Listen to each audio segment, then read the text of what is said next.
नमस्कार दोस्तों, मैं हूं नीरज राय और स्वागत है आपका फार्मा आर्ट्स में। दोस्तों, आज के इस वीडियो में हम बात करने वाले हैं कुछ MCQ क्वेश्चंस के बारे में जो कि डी फार्मा के एग्ज़ाम में आ सकते हैं। ये क्वेश्चंस अभी फार्मास्यूटिक्स के हैं, सेकेंड ईयर के क्वेश्चंस हैं, बट ऐसा टाइप का क्वेश्चन आ सकता है। मैं ये नहीं कह रहा हूँ कि ये जो क्वेश्चन मैं दे रहा हूँ, बता रहा हूँ, ये क्वेश्चन आएगा, लेकिन हाँ, अगर MCQ बेस्ड क्वेश्चन आते हैं तो इस तरह के क्वेश्चन पूछे जा सकते हैं। तो 23 क्वेश्चंस हैं और उनके आंसर्स हैं। ब्लू लाइन में उनके आंसर्स हैं, रेड लाइन में उनके जो ऐसे के क्वेश्चन के ऑप्शंस हैं जो गलत हैं। तो चलिए देखते हैं और ये कौन कौन से क्वेश्चन हैं। जैसे सबसे पहला क्वेश्चन जो हमने लिया है वो लिया है कि which part of the prescription contain information regarding the type and quantity of the doses form. तो सबस्क्रिप्शन, इनस्क्रिप्शन, सुपरस्क्रिप्शन या सिग्नेचर। तो इस तरह के MCQ क्वेश्चन पूछे जा सकते हैं जो एक्चुअली यहाँ पे आप ऐसे डायरेक्टली आंसर जान सकते हैं। मैं आपसे सॉल्व नहीं करवा रहा हूँ, ये क्वेश्चंस आप देख लीजिएगा। हो सकेगा तो मैं PDF दे दूंगा, अगर इसका PDF बन सकेगा तो, ठीक है। हाँ, तो यहाँ पे जो सही आंसर है वो है सबस्क्रिप्शन। नेक्स्ट क्वेश्चन आता है magnesium carbonate is a soluble solid substance, diffusible solid substance and indiffusible solid substance, या फिर नन ऑफ एबव। तो यहाँ पे सही आंसर है कि ये डिफ्यूजिबल सॉलिड सब्सटेंस होता है, मतलब एक ऐसा जो कि डिफ्यूजिबल है। पानी में अगर आप सेक करके मिलाएंगे तो ये डिफ्यूज हो जाएगा, मतलब बराबर मात्रा में चारों तरफ फैल जाएगा, ठीक है। नेक्स्ट क्वेश्चन है एलिक्सर्स क्या होते हैं। तो एल्कोहलिक सोल्यूशन होते हैं या हाइड्रोअल्कोहलिक सोल्यूशन होते हैं, एक्वस सोल्यूशन होते हैं, नन ऑफ दीज होते हैं। देखो, मैं आपको बताऊं कि बहुत ज़्यादा टफ क्वेश्चन नहीं पूछा जाएगा। अगर फर्स्ट बार ये ऐसा MCQ का क्वेश्चन होने वाला है, अगर होगा तो टोटल, पहले मैं बता दूं, टोटल नहीं आएगा MCQ, 50% हो सकता है, लेकिन आपसे बहुत ज़्यादा टफ क्वेश्चन नहीं पूछा जाएगा, इजी क्वेश्चन पूछा जाएगा। बहुत ज़्यादा चिंतित मत होना, परेशान मत होना, लेकिन पढ़ाई तो करते ही रहना थोड़ा बहुत जितना आपने किया है।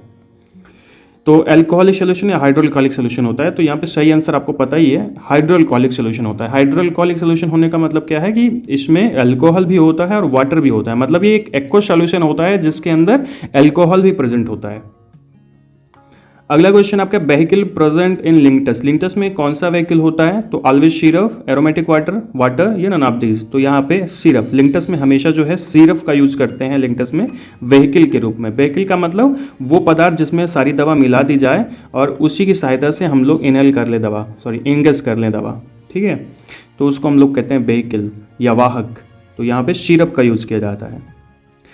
अगला क्वेश्चन है amber coloured ampoules are used for. Amber coloured कोई भी पदार्थ होता है, मतलब पदार्थ नहीं, कोई भी कंटेनर होता है, चाहे वो एम्पुल हो या फिर कोई कंटेनर हो, तो वो एम्बर्ड कलर्ड क्यों होता है? एम्बर कलर का क्यों होता है? आपने देखा होगा ना, अक्सर जो है बहुत सारी जो सिरप की बोतल्स आती हैं वो सभी उसी कलर में होती हैं, एम्बर कलर में होती हैं। तो ऐसा क्यों होता है? तो हाइग्रोस्कोपिक सब्सटेंस होते हैं इसलिए होता है, या लाइट सेंसिटिव सब्सटेंस के लिए होता है, ऑक्सीजन सेंसिटिव के लिए होता है, या ऑल ऑफ एबव। तो यहाँ पे मैं आपको बताऊँ तो आपको भी पता है, अच्छे से पता होगा, इजी सा क्वेश्चन है कि लाइट सेंसिटिव सब्सटेंस जो होते हैं उसके लिए एम्बर्ड कलर्ड एम्पुल का यूज किया जाता है ताकि वहाँ तक लाइट उतनी तेज ना पहुँच पाए। नेक्स्ट क्वेश्चन है कि the ampoules containing the water for injection is made up of. ऐसे एम्पुल जो वाटर फॉर इंजेक्शन को कंटेन करते हैं वो किसके बने होते हैं, ठीक है। तो एक्चुअली ये ग्लास के बारे में बात हो रही है, टाइप 2, टाइप 1, टाइप 3 या ऑल ऑफ एबव। तो यहाँ पे टाइप 3 ग्लास के बने होते हैं, ठीक है। नेक्स्ट क्वेश्चन है contact lens are made up of. Contact lens किसका बना होता है? तो polyvinyl alcohol, polymethyl methacrylate, yes chitin, या फिर नन ऑफ दीज। तो यहाँ पे सही आंसर आपका जो है कॉन्टैक्ट लेंस जो होते हैं वो पॉलीमिथाइल मेथाक्राइलेट के बने होते हैं, ठीक है। इसी तरह से अगला टेस्ट है सैम टेस्ट, किसके लिए परफॉर्म किया जाता है? तो सैम टेस्ट, अगर आपने फार्माकोलॉजी भी पढ़ा है तब भी आपको पता होगा कि पायरोजन टेस्टिंग जो होती है उसके लिए सैम टेस्ट जो है वो परफॉर्म किया जाता है, और भी बहुत सारे हैं, आप ऑप्शन देख लीजिएगा। थोड़ा सा आगे बढ़ते हैं। Throat paint contain high content of. Throat paint में सबसे ज़्यादा कौन सा कंटेंट होता है? तो वाटर होता है, ग्लिसरीन होता है, प्रोपाइलिन ग्लाइकॉल होता है, या फिर नन ऑफ दीज। तो यहाँ पे सही आंसर जो आपका है वो ग्लिसरीन है, ठीक है। ग्लिसरीन जो होता है वो पाया जाता है थ्रोट पेंट में, ताकि क्या हो कि ऐसे गला जो है उसमें कुछ टाइम तक गले में ये बना रहे, ठीक है, क्योंकि ग्लिसरीन की जो विस्कोसिटी होती है वो बहुत ज़्यादा होती है।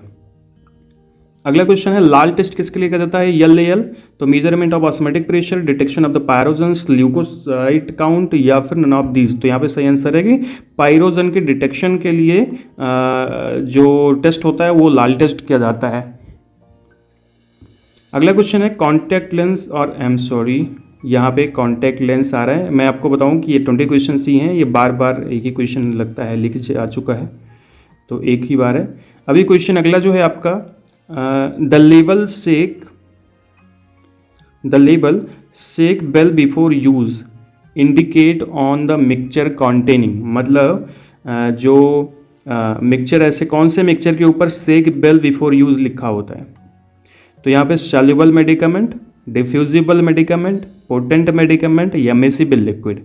तो यहाँ पे आपको पता है डिफ्यूजिबल मेडिकामेंट पे शेक बेल बिफोर यूज होता है, क्योंकि वो नीचे बैठ जाते हैं, तो अगर आप उसको कस के हिला देंगे तो चारों तरफ फैल जाएगा। नेक्स्ट क्वेश्चन आपका है aqueous alcoholic solution of volatile oil is called. Aqueous alcoholic solution को हम क्या बोलते हैं जो कि वोलेटाइल है? एरोमेटिक, स्प्रिट, एलिक्सर या टिंक्चर्स।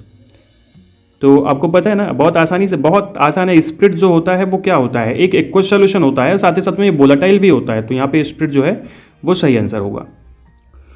अगला क्वेश्चन है lotion is used as. Lotion कैसे यूज किया जाता है, मतलब किस लिए यूज किया जाता है? एस्ट्रिंजेंट की तरह यूज किया, इमोलिएंट की वजह से, या बैक्टीरिसाइडल की तरह, या फिर एंटी इन्फ्लामेटरी की तरह। तो ये इमोलिएंट की तरह यूज किया जाता है, ठीक है, सूथिक इफेक्ट देता है।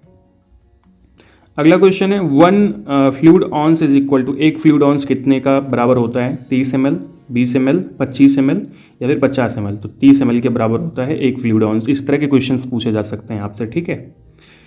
अगला क्वेश्चन है sir an example of physical incompatibility. Physical incompatibility का एग्जाम्पल बताओ। ऑयल एंड वाटर अगर हम मिलाएंगे तब ये फिजिकल इनकम्पैटिबिलिटी होगी। सोडियम क्लोराइड एंड वाटर मिलाएंगे, या शुगर एंड वाटर मिलाएंगे, या कैम्फर एंड अल्कोहल मिलाएंगे। तो बहुत आसान सा है, ऑयल एंड वाटर मिलाएंगे तो यहाँ पे फिजिकल इनकम्पैटिबिलिटी का आ जाएगी, ठीक है। अगर आपने इनकम्पैटिबिलिटी पढ़ा है तो अच्छे से समझ में आएगा। नेक्स्ट है which one of these is used in sterilisation. Sterilisation में कौन सा यूज किया जाता है? Gamma rays, X rays, alpha rays, positron. तो बहुत सही से गामा रेज का उपयोग हम करते हैं स्टेरिलाइजेशन के लिए। नेक्स्ट क्वेश्चन है milk is sterilised by pasteurisation, tyndallisation, autoclaving, heating for 1 hour. बहुत सारे लोग लगाएंगे हीटिंग फॉर 1 आवर। अब ऐसा बोलना कि बहुत सारे लोग नहीं हैं, लेकिन हाँ कुछ लोग हैं, ठीक है, जो इसको लगाएंगे। बट सही बात है, पास्चराइजेशन जो होता है वो एक मेथड होती है जिसमें हम मिल्क को गर्म करके उसको स्टेरिलाइज करते हैं। अगला है, अगले से पहले मैं आपको बताऊं पास्चराइजेशन कैसे किया जाता है। अगर आप जानना चाहते हैं तो उसकी वीडियो जानना चाहते हैं तो मैं आपको बताऊंगा। आप बस कमेंट में लिख देना कि हमें पास्चराइजेशन क्या होता है, कैसे होता है, उसकी वीडियो हम जल्दी से बना देंगे। अगला क्वेश्चन है which one of these is a humectant used in the toothpaste. Toothpaste में कौन सा ह्यूमेक्टेंट यूज होता है? Sorbitol, titanium dioxide, CaCO3, calcium carbonate and peppermint oil. बोलो। सॉर्बिटॉल। सॉर्बिटॉल जो होता है वो यूज किया जाता है एज अ ह्यूमेक्टेंट, ओके। अगला क्वेश्चन है Latin term for 2 times in a day. इसके लिए कौन सा लैटिन टर्म होता है? VID, SOS, TID, QID।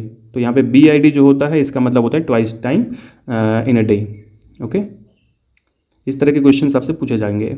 अगला है pessaries are administered through. Pessaries जो हैं वो कैसे ली जाती हैं, किसके थ्रू ली जाती हैं? वेजाइना, रेक्टम, नेजल या नन ऑफ दीज। आप सोचो, वेजाइना के थ्रू जो है पेसरीज ली जाती हैं, ठीक है, ये याद रखना। ये ऐसे क्वेश्चंस हैं जो अक्सर तो नहीं पूछे गए, क्योंकि मैं आपको बताऊं कि अभी तक ज़्यादातर एग्जाम्स नहीं हुए, लेकिन ये मैंने ऐसे क्वेश्चंस लिए हैं ताकि इस तरह के क्वेश्चन पूछे जा सकते हैं, ऐसा लगता है, ठीक है। अभी मैं आपको बताऊं कि फार्मास्यूटिक्स के क्वेश्चंस हैं। अगर पेपर होगा तो मैं पक्का दावे के साथ कह सकता हूँ इससे 10 क्वेश्चन जरूर पूछा जाएगा। मैंने केवल 21 या 22 क्वेश्चन बताया है, पक्का मैं बता रहा हूँ, आप देख लीजिएगा। नेक्स्ट क्वेश्चन है कि camphor and thymol on the mixing liquefies hence it is called. Camphor और थाइमॉल को मिक्स करते हैं, ये लिक्विफाई हो जाता है, इसको हम क्या बोलते हैं? इफ्लोरेसेंट, डेलिक्वेशन या फिर यूटेक्टिक मिक्सचर या फिर हाइग्रोस्कोपिक। सोचो, यूटेक्टिक मिक्सचर बोलते हैं। अगर दो पाउडर को हम मिलाते हैं और वो लिक्विफाई हो जाता है, गल जाता है, मेल्ट हो जाता है, तो उसको हम लोग बोलते हैं यूटेक्टिक मिक्सचर। ठीक है। नेक्स्ट क्वेश्चन है कि the only property which is helpful in separating the pyrogen is, मतलब किसी चीज़ के अंदर पायरोजन है तो उसको मतलब कैसे सेपरेट करते हैं, उसके लिए सबसे हेल्पफुल क्या होता है। तो मैं आपको बताऊं कि ये नॉन वोलेटाइल होता है। यहाँ पे सही आंसर कौन सा है, नॉन वोलेटाइल। ठीक है, तो ये वाला आंसर सही है कि नॉन वोलेटाइल होते हैं, जिसकी वजह से हम इसको आसानी से सेपरेट कर सकते हैं। तो दोस्तों ये था आज का छोटा सा वीडियो, जिसमें हमने आपको बताया कुछ क्वेश्चंस जो कि पूछे जा सकते हैं, या जिस तरह के क्वेश्चन पूछे जा सकते हैं इस बार एग्जाम में। कहा जा रहा है कि 50% क्वेश्चंस MCQ होंगे, तो वो MCQ क्वेश्चन कुछ इस तरह के ही पूछे जाएंगे। मिलते हैं नेक्स्ट वीडियो में कुछ अलग टॉपिक के साथ, दूसरे टॉपिक के साथ। तब तक अगर आपको ये वीडियो अच्छा लगा हो तो चैनल को सब्सक्राइब कर दीजिएगा, अपने दोस्तों के साथ शेयर कर दीजिएगा, हमें इंस्टाग्राम पे भी फॉलो कर लीजिएगा। धन्यवाद।